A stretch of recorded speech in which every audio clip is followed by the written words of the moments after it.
हर हर महादेव। हम लाए एक वीडियो और मौत का बड़ा भय। मौत का बड़ा भय, मौत से बड़ा भय।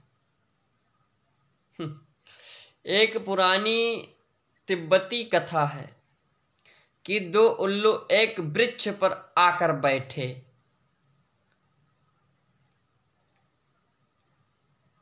एक पुरानी तिब्बती कथा है कि दो उल्लू एक वृक्ष पर आकर बैठे। एक ने सांप अपने मुंह में पकड़ रखा था, भोजन था उनका, सुबह के नाश्ते की तैयारी थी। दूसरा एक चूहा पकड़ लाया था। दोनों जैसे ही बैठे वृक्ष पर पास पास आकर बैठे। एक के मुंह में सांप, एक के मुंह में चूहा।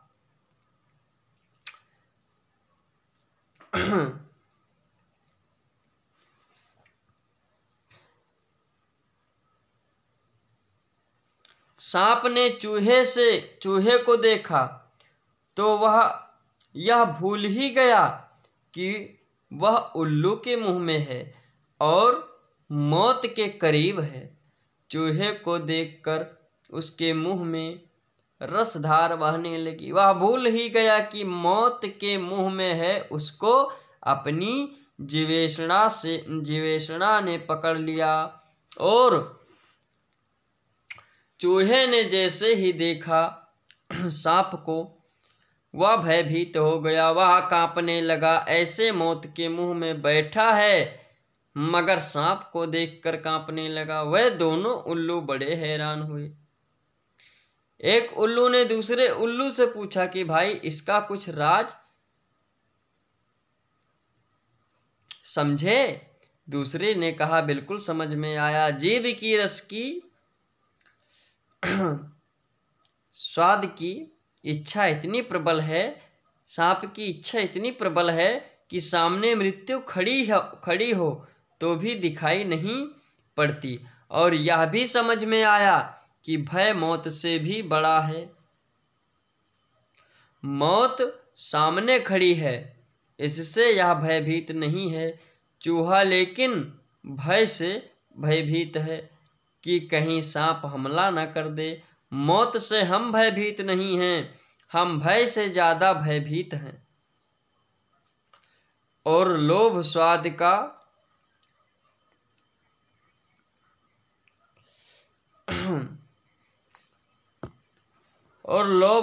का इंद्रियों का, जीवेषणा का इतना प्रगाढ़ है कि मौत 34 घंटे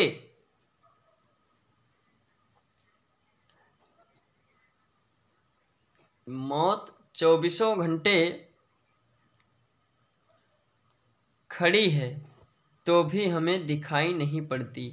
हम अंधे हैं, अंधे बने हुए हैं। इससे कुछ समझ में आया कि नहीं आया?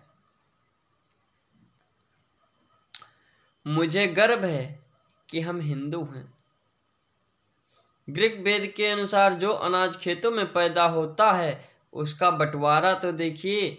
जमीन से 4 अंगुल भूमि का, गेहूं के बाली के नीचे पशुओं का, पहली फसल की पहली बाली, अग्नि की बाली से गेहूं अलग करने पर मुट्ठी भर दाना पंछियों का, गेहूं का आटा बनाने पर मुट्ठी भर आटा चींटियों का, चुटकी भर गुथा आटा मछलियों का, फिर उस आटे की पहली रोटी गौ माता की और पहली थाली घर के बुजुर्गों की, फिर हमारी थाली, आखिरी रोटी कुत्ते की। हमें सिखाती है हमारी सनातन संस्कृति और हमें गर्व है कि हम हिंदू हैं।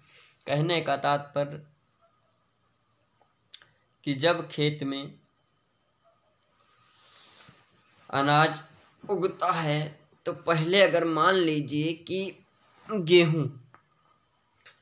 जब गेहूं तैयार होता है तो बाली ऊपर लगती है, बीच में उसके सिर्फ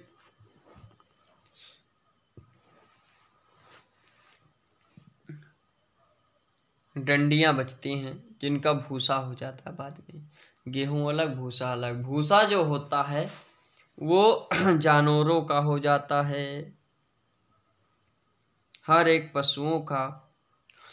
और बाली से गेहूं अलग करने पर मुट्ठी भर दाना जो वहाँ गिर जाते हैं वो पंछी ले जाते हैं, पंछियों का हो जाता है। और गेहूं का आटा बनाने पर मुट्ठी भर आटा चींटियों को डाल देना चाहिए। बहुत से लोग नहीं डालते हैं तो बहुत से लोगों के यहाँ गिर जाता है, वो चींटियों का हो जाता है। कुछ लोग डाल भी देते हैं। और चुटकी भर गुथा हुआ आटा यानी गूथ करके आटा मछलियों को देना चाहिए।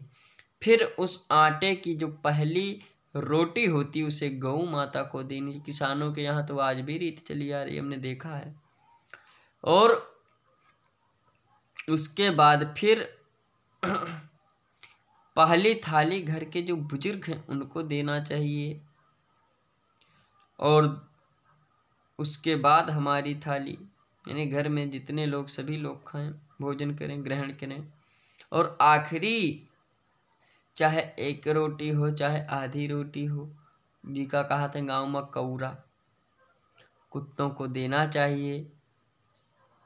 और ये सिखाता कौन है? हमारी संस्कृति, हमारा संस्कार।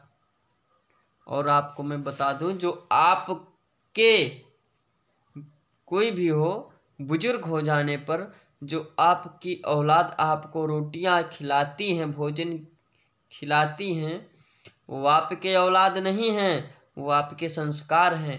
आप जैसे संस्कार अपने पुत्र को देंगे, अपने बेटा या बेटी को देंगे, वही आगे चलकर वैसे ही आपके साथ करेंगे। और मैं बताऊं, बेल वृक्ष का महत्व। बेल वृक्ष के आसपास सांप नहीं आते हैं। अगर किसी की शव यात्रा बेल वृक्ष की छाया से होकर गुजरे तो उसका मोक्ष हो जाता है। वायुमंडल में व्याप्त अशुद्धियों को सोखने की क्षमता सबसे ज्यादा बेल वृक्ष में होती है। 4.4, 5.6 या 7, 4.4, 5, 6 या 7 पत्तों वाले बिल्व पत्रक पाने वाला परम भाग्यशाली और शिव को अर्पण करने से अनंत गुना फल मिलता है। और 5वां नंबर, बेल वृक्ष को काटने से वंश का नाश होता है और बेल वृक्ष लगाने से वंश की वृद्धि होती है। और 6वीं बात यह है कि बेल वृक्ष को काटने से वंश का नाश हो जाता है और बेल वृक्ष लगाने से वंश की वृद्धि होती है। और 6वां बात यह है कि सुबह शाम बेल वृक्ष के दर्शन मात्र से पापों का नाश होता है। बेल वृक्ष को सींचने से पितर तृप्ति होती है। और 8वीं बात हम आपको बता देते हैं कि बेल वृक्ष और सफेद आक को जोड़े से लगाने पर अटूट लक्ष्मी की प्राप्ति होती है। बेल पत्र और ताम्र धातु के एक विशेष प्रयोग से ऋषि मुनि स्वर्ण धातु का उत्पादन करते हैं। जानिए क्या है बेलपत्र का महत्व। बेलपत्र के वृक्ष को काटना नहीं चाहिए। जो बेल के वृक्ष को काटते हैं उनके वंश का नाश होता है। और कुछ चीजें हम आपको बता दें जिससे घर में परेशानियां रहती हों और परेशानियां हट जाएंगी। जो पूरब में सिर कर सोता है बुद्धि बढ़ाता ज्ञानी होता है, और जो दक्षिण में सिर कर सोता है तन का बल दीर्घायु संजोता है। मस्तक पश्चिम कर जो सोता चिंताओं में पड़ कर सोता है। जो उत्तर में सिर कर सोता लाभ और जीवन को खोता। पूर्व मुखी जो खाना खाता वह लंबा जीवन पाता। जो दक्षिण मुख होकर खाता भारी नाम बढ़ाई पाता। सोच और लघु शंका जाओ उत्तर दक्षिण मुख को जाओ। पूर्व मुखी हो सदा नहावो मंजन पश्चिम मुख कर आवो। पूर्वोत्तर मुख जाप संभारो श्वेत वस्त्र उत्तर मुख धारो। पढ़ने उत्तर मुख हो जाओ भोजन दक्षिण मुख न पकाओ।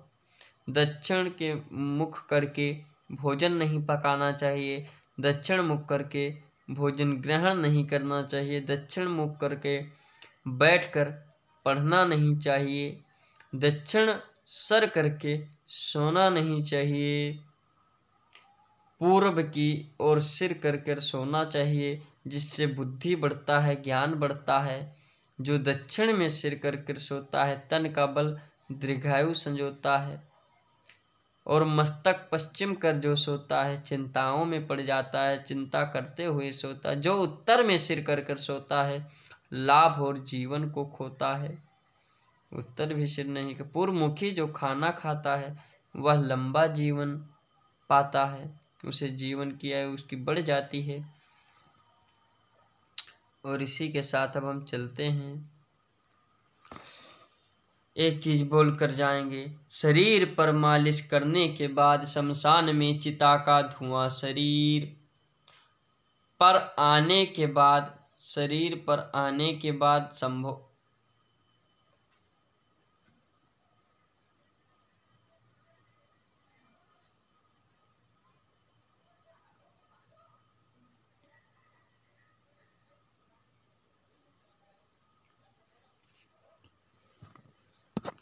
हर हर महादेव। जय श्री सीताराम। गलती क्षमा, आगे हम नहीं बोलेंगे। लंबा वीडियो हो गया है, इसलिए जय श्री सीताराम। दूसरे वीडियो में मिलते हैं, हम आपको बताएंगे आगे।